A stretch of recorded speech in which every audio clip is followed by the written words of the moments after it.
Oke, berikutnya kita akan mempelajari yang dimaksud dengan hukum Gauss gitu ya. Hukum Gauss itu dasarnya adalah mengenai flux, flux ya, flux medan listrik. Nah, flux medan listrik itu apa? Banyaknya. Jadi kalau kita punya medan listrik seperti ini, yang dimana mereka itu melewati suatu luasan tertentu, oke, dengan normal bidang seperti ini, misalkan, maka yang dimaksud flux medan listrik itu adalah ya, banyaknya garis-garis medan listrik yang melewati suatu luasan tersebut atau E dot A.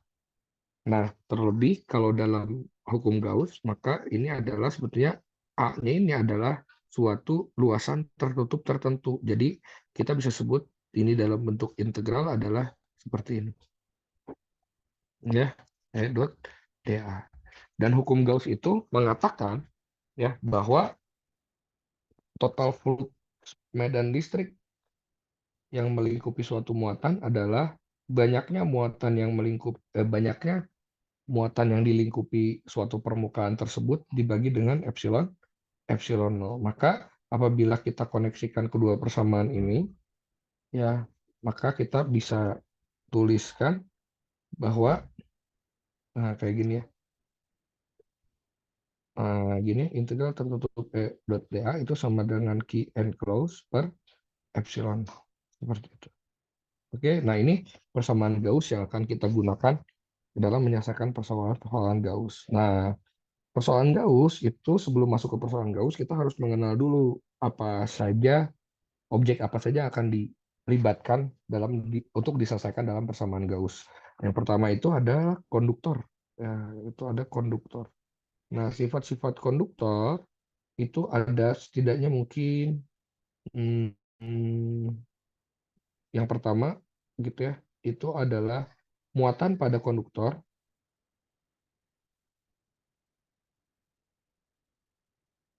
itu bebas bergerak ya. Artinya dia bebas ke arah mana-mana gitu. Lalu yang B, eh, muatan pada konduktor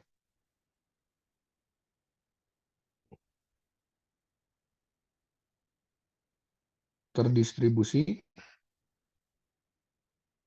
di permukaan ya gitu ya. Permukaan konduktor tersebut. Jadi dia itu terdistribusinya hanya di permukaan gitu ya. Lalu yang C, medan listrik di dalam konduktornya sendiri itu sama dengan nol gitu ya. Nah, ini yang harus dipahami dan diingat ketika kita menyelesaikan konduktor. Nah, sebagai contoh bagaimana sih aplikasinya gitu ya. Nah, sebagai contoh kita lihat misalkan kita lihat berikut ya. Misalkan kita ambil satu contoh adalah bola konduktor pejal. Yang dimaksud dengan bola konduktor pejal itu adalah bola pejal itu bola seperti kelereng gitu ya, bola pejal ya. Bentuknya jadi padat, itu dalamnya ada isinya. Itu adalah bola bola pejal. Jadi kita ambil contoh adalah bola konduktor pejal. Nah, jadi coba kita gambarkan dulu ya. Nah, misalkan saya punya bola konduktor pejal. Oke, malah ke sini. Bentar. Eh, maaf.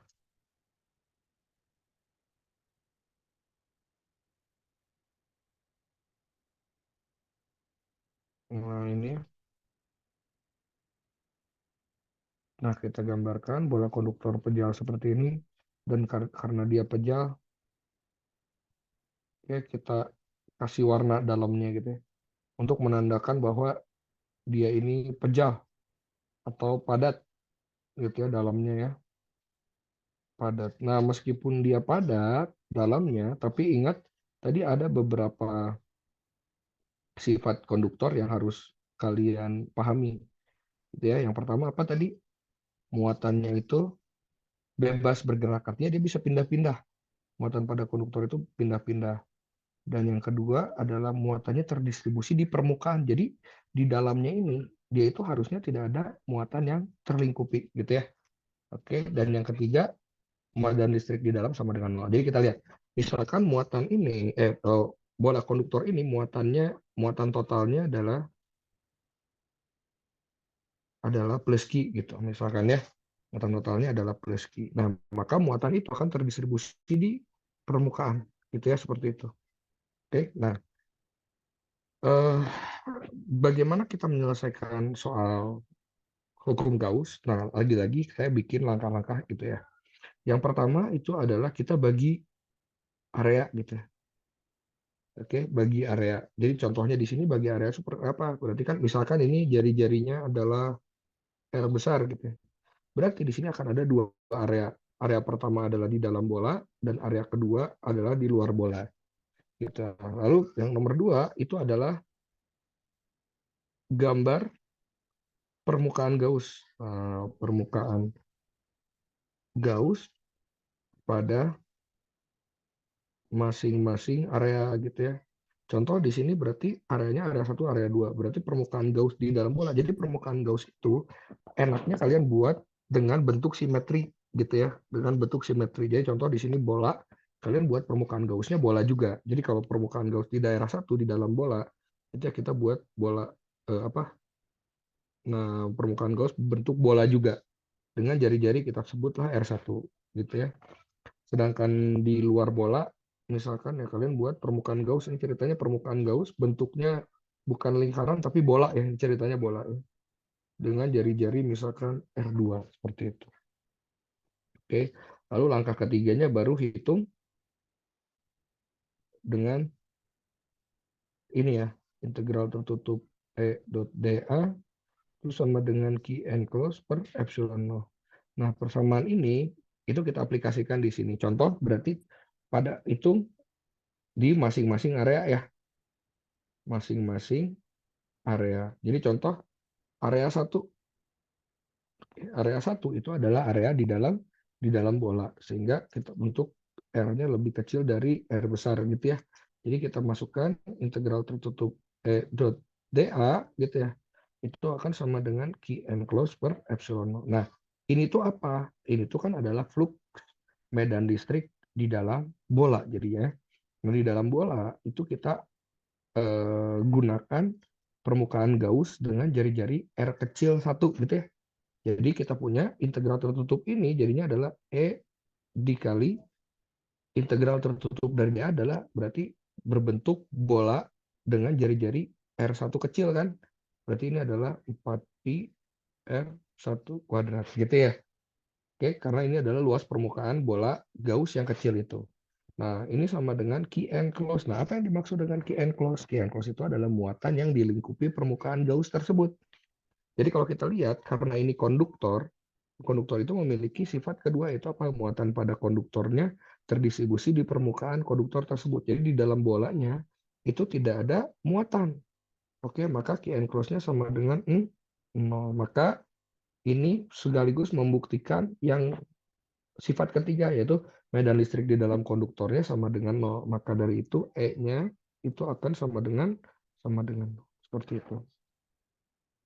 Oke, lalu kita lihat area 2 seperti apa. Area 2 atau di R-nya lebih besar dari R besar gitu ya, R2-nya ya.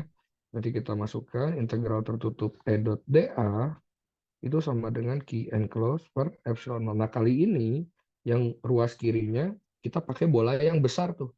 Ya, berarti kita punya ini adalah E dikali 4pi R2 kuadrat seperti itu. Nah, Q enclosed-nya berapa? Nah, kalian lihat sekarang ketika kalian lihat area 2, kalian lihat bola yang besar. Yang warna merah yang besar dengan jari-jari R2. Nah, ketika kita lihat bola dengan jari-jari R2, bola tersebut kan melingkupi semua konduktor ya, semua bola konduktor. Maka muatan yang dilingkupi bola kedua, bola yang besar, itu adalah muatan yang terdapat di konduktor itu. Semua muatan yang terdapat di konduktor itu berapa? Itu adalah plus Q. Jadi kalian masukkan di sini, ini adalah plus Q per epsilon 0. Sehingga E-nya itu adalah plus Q per 4pi epsilon 0 R2 kuadrat gitu ya. Nah, seperti itu. Maka kita kali ini sudah berhasil untuk menerapkan hukum Gauss pada persoalan bola konduktor kejauh seperti itu.